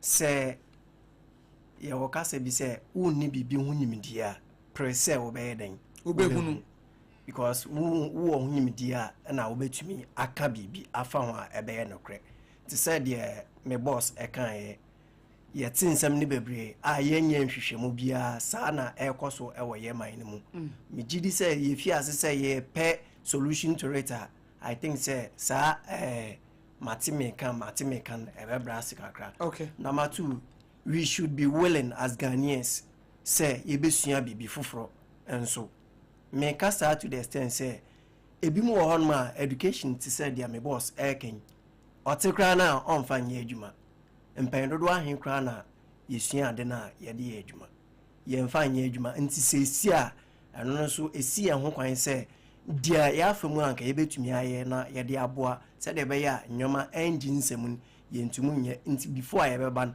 na nyoma agency mu dada na afei nso ye best Ghana for bebre na se eje bi to baabi na se ye tenders na eba mpa ye blow siren ne kran it is respected senka ye blow siren ye be makwan said ye kwan so no eno so asa mu ba na se grofo te se Obehwe baby kra na obekwa akodu scene ho no nso no bi kra de nyoma bi kra esi kwan a wunya kwan entumi nya dan enko eba na sa na wuntumi nya wadwuma sede se woye no nti etie for mu tie nya ne ahwefo mo hwen ye besre se omonti adwumadie na ase na mpemprenya se nye mpemprem pa as time goes on they should be willing that they will also get in hand with us so that we all work for the progress of the nation. Mate me da so panyi edi o mami mu se wo bebre na no buy o my education kakraba me be so use 2 minutes be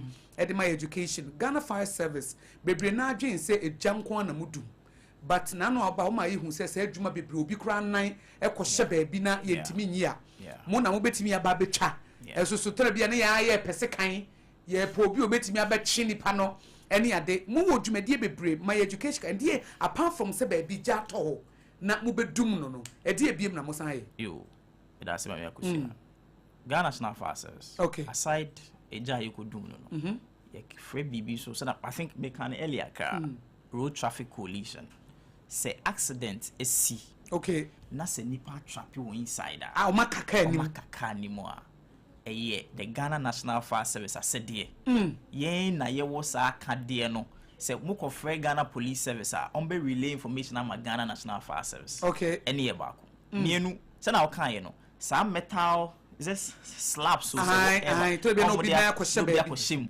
and also so ye dwuma yen na betimi de ye fidi aba bebe na say January this year me wo fie na madam for be frame me say ne dan ye chi ometu amna bi wo na kraman bi akwakotom no we di be 4 days inti ye dwuma na me so ye dwuma and I'm so on my some few minutes so quickly I call the station me frame me head of operations deal with ACN and on man ne operational man ni bi buy na me se fiata ye kan ne ye call ye na ye ko ye nti bi try pictures na ye de my ye national PR ye hu say oh say na asase radio afa city for afa nti ko via pa and na obi back throw comments bi oh nti omo ye say adwuma we so it's a chance say obi so trape e wo pet mo na say obi kra ko for sa service master bi a sa MTF pose tintin ya eno so ye adwuma say ye ko yi omo aboa kra to amnemu ana say me hwe we bi wo social media am say some time ago na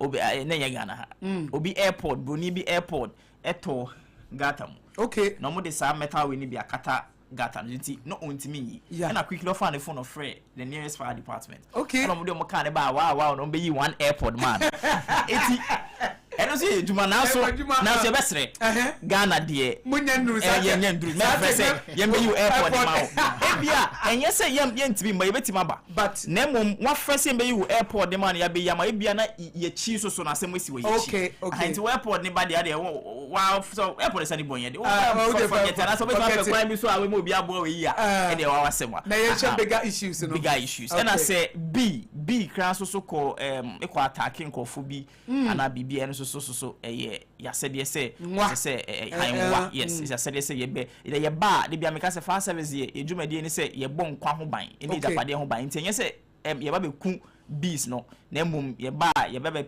fa bees no na ye akopɛ da bi de o magu na sa mu nku o mu ade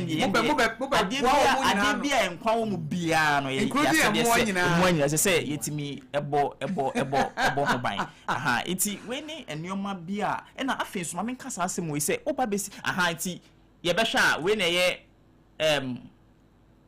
video na me say ye koyi aboa no wow nti yes stragna aboa no so owo mu ache ni nti yomo mu Facebook on be hwe owo ade ni mu ache na komo de ne kakra so very aggressive there's another picture any there na o say me man ni bisim no mo so aboa ne kon no mo pagya no mo de no o de ni pi na ye easy kra aha nti no na ye easy cause no ko pese on ka we kwa be na mutibi fa so mutibi de ahoma ise no kon mo adwuma che say ye adwuma nti yan ka ye ne se kon ye ne bokoboko na kon no amfo on fa ne 9cc atwede no so bana ono so are very aggressive it's ade part no na wo say me ma obako sim na endi oni abo ne nye easy ka na also ni it's what happens when me sanka we say ntwam say oba be si wo dan I was say o visit the nearest fire station if you want to put up any structure as to it being residential and I say commercial say utinem ana say wo de ba parent and ba baby no e say wo visit the nearest fast na be get permit okay it's a wo assembly ni ho wie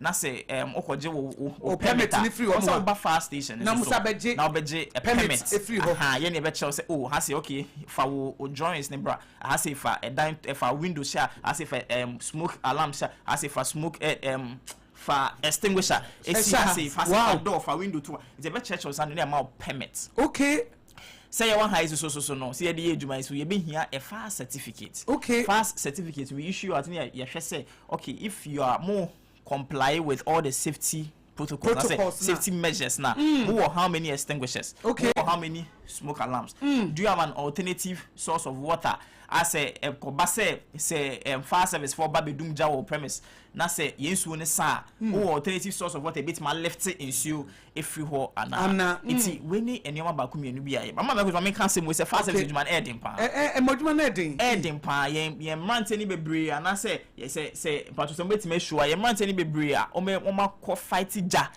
enyo mo no mo so eja no omu nim kwa ye fast eja ne ba ye omo ye say pato me ye hwe sa video yi ye be hwe am say we ye say cantamanto fire no hwe say eja nke eja ya form mu we ye nkofo nua no mu we ye nkofo kunu no nkofo uncles omo call some kwa kodumja we ye be hwe de besi omo fa yi say ECG nkate power not knowing na someone can tell you say na power down nam line him nyame nko na so ekade nyame nko nka asem esi ti hwe say we ye wunua na say we ye wukunu na okọ say okwa ye adwuma ba na wo so do sasa keka no na okọ ya wentima sa we dey nti we ede no mutibi kate ye nti I think say na so later some ECG for ECG san kate power no ansa na omutimi akate there's another picture o de show hwe say o makoso mkwa kodum obi ka we nya be we Ghana ya na hwe de ebesi na eja no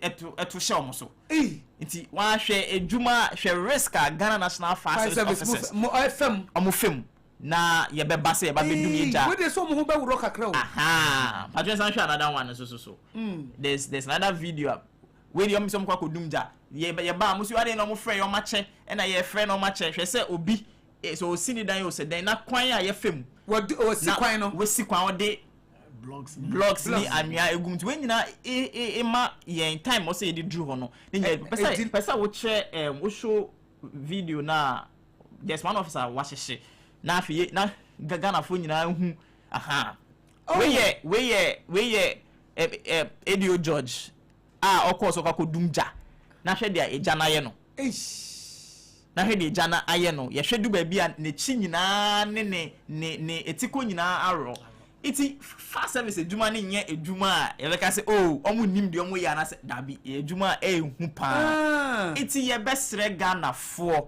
se fire fo ba se omu ba bedum eja omu nya ye ho abotre ye tiase se omu ejapade na ehye de na so ye besre se omu ma ye kwan na ye ntimi ye eduma wo de wa hwe officer yo ka se du ba bia obehu se ne tiko nyina ne hu nyina ro o se etomi bi kra se okọ se okwakoye dress in hospital odu ona se omudu ni se omunkoko se ya no femu no ano din so mo ka se mo san so ba be treatina enya ne sanyina we ye obi papa it is enke ye wo papa ni ana se wunua be mani na ka se mo ya to na wa ba se oba be dumja obeka se odun sa ekeka na it ye besre se Ghana fo nya ye ho abotre na ni ti wonyina say o I say Atia for Bray Facebook page Sompa 106 ish officer yi I say eti we die na moye ma no say e was say service no hwe no e ma ne ho to no ba say we dey owi say mo ma de bibi o I'm sure say to be honest I'm sure say bibi sa akọ so ye kra ye hwe no kra ye yem hihie yi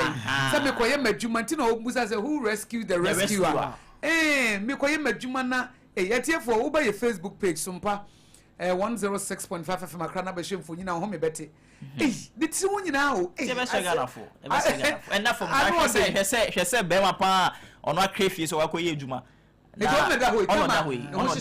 ono da hoi ono a iti na from yakusia Ghana for njai the attack on firefighters na sisi asa na me ba ne kan ye no sisi ano ye current chief fire officer ASCF Daniela Mausi into sapon oni Ghana army omaka bomu a omba betwe ne fa police phone. At least currently I'm more training. I'm sure say mestre say ka we dey at this ready na medema. Say if sen combetima ame ya na nka ye fire police phone say kodum ja on betimi edi echi no so mudi tu akọ no betima boy ho ba because e hu say pempeni say ye ami phone e kwakọ ye bibia obi ni oben ho enam say tu no ekito mu ni ntia nti best na say ka de me say Ghana for aso ya ye den kakra ase tu no ke ekita on ko mu hu age say tu na to ansa no mani abọ so pese obi a be hwere no nkwa nti ye base ye ba be ye djuma ye be hwere say Ghana for njai the firefighters na omunye because at the end of the day na jana nyam na mama ni to mu mo de mo ba beboa enti ase wo san we entitlement say o pese wo bebo me because mama druntem e bi kura wo kura so wan frame ntem number ne bi ka no onim number we dey me bi mu me adam for bi fi London by na me kwa ko jan airport enti ye nam kwan so a ye kwa ye do spanner ho ba bi am say opa akramo kakra na is it spanner yes spanner ho kakra no yeah na me hwe say na me driving till na wan for it me front me say car bi eja dem ti quickly me drive me ko parking na me frɛ farm master control and na ma me nka say wo frɛ your numbers 1921112 na ko farm master control quarters okay it encode the nearest fire station it no me say no matter o ma directed the aba baby e ben wo quickly no relay ma Legon fire station ti abrantie bi ogina ho na me ti say oye ko me hwe say me direct traffic mate say siren ne ba me direct traffic say cars ne in container appliance ne brand os you I'm so new because of phones me nim say na ne mpena bi say oh and na ma pon na me buy oh if na me ba oh na nyam to wase oh na ejebi na ato bi camera em say nipa ni business na one frɛ fast os you na Ghana your fast service I'm say abante na aseme na kan number o see one ma fed that don mo number ben na frɛ what number fa phone ne ba ne nhwɛ number kro ti afi na ya ye heated week akra it no say bijano na okorenim no nka okay fire service number no kra wonim fa mo number no fa fire service number no tudwa na o mo nim no o mo nchro say ja to ba bia wo say ko center ho fa number no etudwa mo number no aside the 112192 na yenim sa short codes na 192112 na yenim no number we so free we say your number is quite say normal hotlines okay say o frɛ na say obi nka so obi so jan line obi nka te line ya o muntimi fa say betima sa frɛ number we 0302 772446 moment to so mama na nkrofo me fa ya no 0302 77 2446 o frɛ number we ya ekoye national headquarters but ye be advice say baby a wuti bia say wuti amasama ne impotem ubenya amasama for number okay say wuti anya ne impotem anya for fire station number sa no de say o frɛ kom ho direct ba wo frɛ national headquarters afa no mbebu sa say amomole na wa na ya be pe amomole de afrɛ wo amomaba eja no so entwen wo da bi ebehye inti ye be frɛ patro ma misisansi number no 0302 772446 say o frɛ 112192 no na say aye busy a o frɛ sa number we so a ebeko amomo sa bombo edi wo wan na mo be sra ye no me say mo ba na mo kuta ne ma bi ti eye dian ya e bi say mo ba no the last time mo ba na mo kuta hwe but na de mo ba no mo kuta bibi sa eti e na mo kuta na eye dian ya na echeche mu patro ba ko so we dey as part of say the Ghana National Fire ne fire service e wo wi asi nyina is celebrating International Firefighters Week okay ye dey ya homboa dey celebrating ankasa 4th May next week Monday no okay the public relations department wo amomole fire station amomole some dey ye no mo an ebom wa ha ye tena se you say oh Sompa aye mo apa o mama na wonim say afiwe let me say from January till now the rate of fire outbreaks no dropped by 10%. Emra me say say na ye me the park cause be who say oh emri bi better na Sompa ha cheche ema Ghana for tie ye say okay ene say dia mama ye nka ye humbom okay na ye try say betima be ye mo mo kakra okay ye the extinguishers e ba ye say ye do we be support mo okay na mo found some bombs mo ho ban e wa ha emra ye celebrity International Firefighters oh okay fire extinguishers ni ho anyway dey me am ba beji on behalf of Sompafo yo enti mo cameras mo position ni ye ma me fa me ba mfinfin ho na ya ba beji aha ti obrimpo me ka me ho na ye meji de empanifo ede ma ye na ye na wo mo ase e wo ho Ghana National Fire Service for ne omo ban Sompa 106.5 FM Accra no omo e the fire extinguishers abre ya omo de banti me babaji no wo mfimfin ho na nti obrempon transe na eto aso na e kasa fa ye commentary bra me papa je no I say me ba anti pacho eti abusiafo Sompa Rhapsody so na wasungu so a wotie no na me maame akosia ago aboaje akosia nhira na Ghana National Fire Service for mpanimfo a abafi ha sei womo achede a omo de bre Sompa 106.5 FM Accra ogina Sompa FM anemu Sompa Media Limited ene Terra 1 abusia ne nyina anemu na waje achede a free Ghana National Fire Service womo akachi in fact ne ade efe kra wo mu ne se omo san de omo niam ba omo asan be fixe san de amayansa na omo akọ nti eya sempa de ma ye nyina because ye di International Firefighters Day no na so omo so ba na ye nkyerechire ne nyina no na omo so achede a eka ho a omo de ma Sompa 106.5 FM Accra na omo enso de amasa nti manager in fact station managers ewo Sompa 106.5 FM Accra ejina Sompa FM Terra 1 Media anemu agi achedie e de free Ghana National Fire Service omo akache nia ye kan se nyankopon onhyira mo na onye mo kese yenim se it came with a cost na so ma be cost ni nyina e na mo de cheyen nti sane ma ye nyame so adwuma no nyankopon so emmo mo ho ban na omma mo opepa nso ne akoma pa mo de be ye oman ne ho adwuma na eso akatua pa Sompa ne bi na mo som no e ho akatua pa no nyankopon onfa mamo yedamase bebre right enti media mbe pass it through yebe Sompa yedamase sanity yebie ya pon ato ho abribia muhia ye bia no bibia mubetimi aba na money aba beye sanity nti very good Amomole fire station eya obi kra tai free ho bia oboni din say me free Amomole na wa bonus anti in fact Amomole de owo Sompa radar so deda na fire for nso asan be hyemo kena e de amaye nti nyame nhira mo pa nyame nhira mo nti de right nti abusia meje mo kama e de ama me maame akosi ago aboaje na ono nso e de ne aka e de atoa so we eye Sompa Rhapsody so enie yo eti for Sompa Rhapsody obrimpon nana odoma nkoma chiame na ote ne nka no ene Ghana National Fire Service fire station amomole omo ebeye adoye mo abreye extinguishers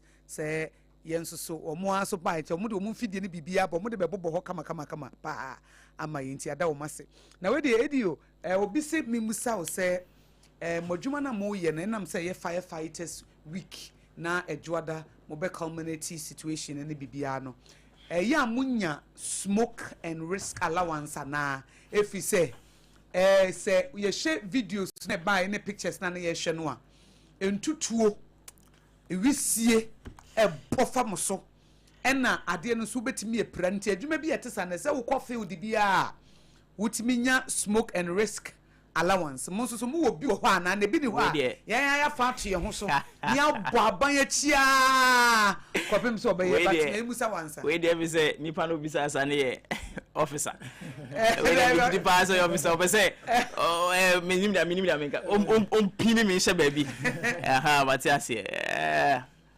me hu anu ya me fama but then o say Ghana ha no ba akusu asisi anu say o ya dey o say o ye careful kakra so ya be yeah we actually yen smoke allowance here dabi bibia say ni ho bibisa na risk allowance nso we did say management etu hwana mo because ya dey Ghana for na say fire for aka ho asem o ma ye hu dede pa ache we did say omo tie yin so no omo de bedi dwuma ama yen aha se ebi mpo ana ebia in our next so omo be try ka next ebi kra na ona pay slip na ehu bibisa smoke allowance because mu pie bia because kakra e fa mo hwena no ansa na maba no eni kwan se wakọ field nko ade at least smoke allowance and as risk allowance dey but I go so say men ka say ye penifo enye omuntu ho na mon ye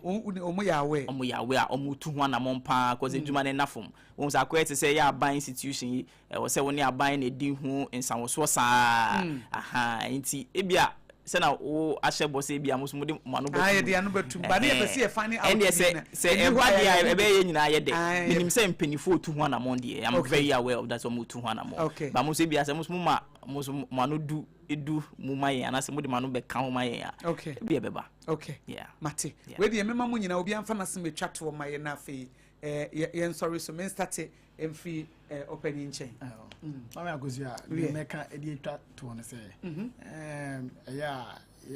municipal assemblies no omomboayin on say empebebe na ngofo mount canopies e wo kwan mu say omoye aye wedding ene sa ngeka ho no hayem pa because we bekwa wakodu bibia eja no ehye no na yesu ye wedding wo ye wo ho yesi kwan no nti mesre pa say serious o mo bebo me chama yen sa nyama ni na e be wo kwa aduma nu ba bi yesi kwan na si se ada edin ya yesi ye wedding aye ni wedding de yesi kwan say omo ko be event center bi no omo nye no sa nyama ni na hayen na last one some de betwa to no say ye mfidia ye edwuma yi age achi no age achi bibiri ebi acha ya cake age achi omuni na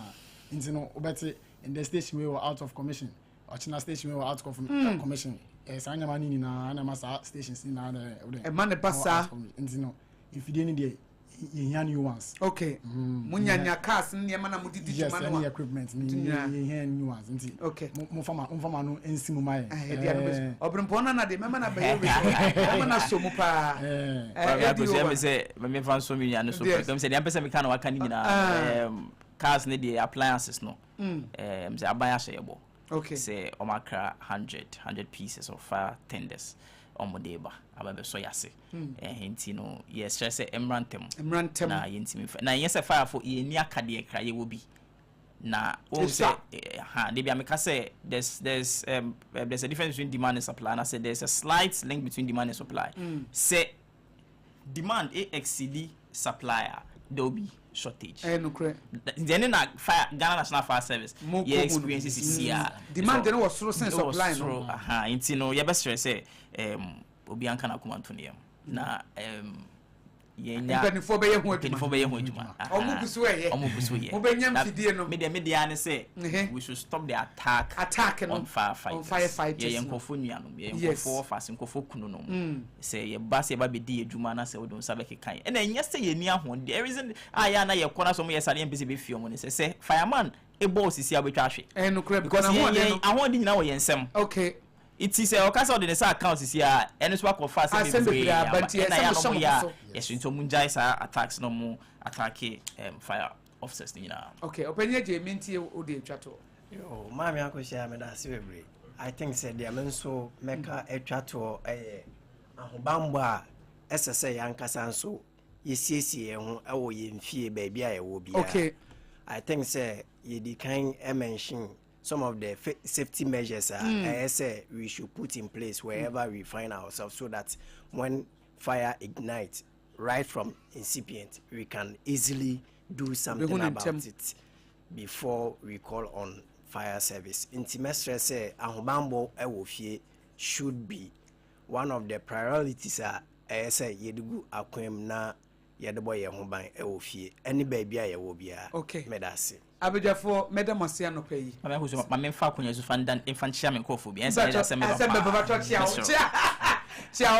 mo because say firefighters we anti chia mo mai ma me chia ye nyina ye overall boss ye maame Chief Fire Officer Daniela Mausi into Sapon. Juma Shunqua or Bodema Fire, the entire National Fire Service. Makanisi Masachi, I'm original commander, ACO 2, Rashid Kwame Nisao. Okay. And also the Ondakra, I just want to say, Ejebia to her, with 2 car if baby will be Abba, Papa Mechia also. I'm a chair in Ganoff Municipal Commander, Miami boss, mission as Amoli, DO2 stylus, Yaya Saka. Okay. Now, me Papa Baku, on the DBA, baby, I will come in on the FC's Zongo Chief. Alhaji Chief Hamidu Kabori Bukai. Ono so mechana no pay. Okay. Ene obia ono so osesa mambo ni dia ntokwa be feno Angela Amoa. Okay. Owo City of Class Driving School. Okay. So to Choba. Hanti. Ene the entire personnel of Amomoli Fire Station. Okay. In check ese pa nkoma yen safety officer no be ba ha. One of these days me try my. Your friend DO3 Opoku Gideon Opoku. Okay. The BIA no on me kunto kwa office pa. Okay. Where ya gonko. Any DO list to court. Okay. Then check ese ma omupa. Muni na maware. Pajo we na maware yen tuni dia. Muni munya. Mo kan dia e na adwuma na ntia. And be it chiko. Atie for beda abida for beda masipa se mo besra ye ene dey kama for apa. Enti we di amomolefo yeda mase papa ADO1 Bismarck Afo Public Relations Officer Momole Fire Station and a PR department was LPM Abraham but we didn't even say Avoadan. Okay, edem. And FSA AJ Isaac. Onusu PR department. Amomole Fire Station. Abeda for yada mose Sompa Accra yeniaso wadoya mababa be etie for me gina we so na me de Sompa Rhapsody dwumadi na ba ye me sorry suina Dr. Odru ebetwaso what the second service dwumadi no eba ebo dumie no pani de prem to breakfast ebo no aba ye wie prem to breakfast ebo no apɛ no na fe ye de Sompa Delight aba ye social entertainment show ye wie pɛ na for God and country so ye de dwumadi na baba betwaso ye social political show yada mu nyina se ye from yakosu agwo boju betimi afim yakosu nhira kwaso ati Sompa 106.5 FM Accra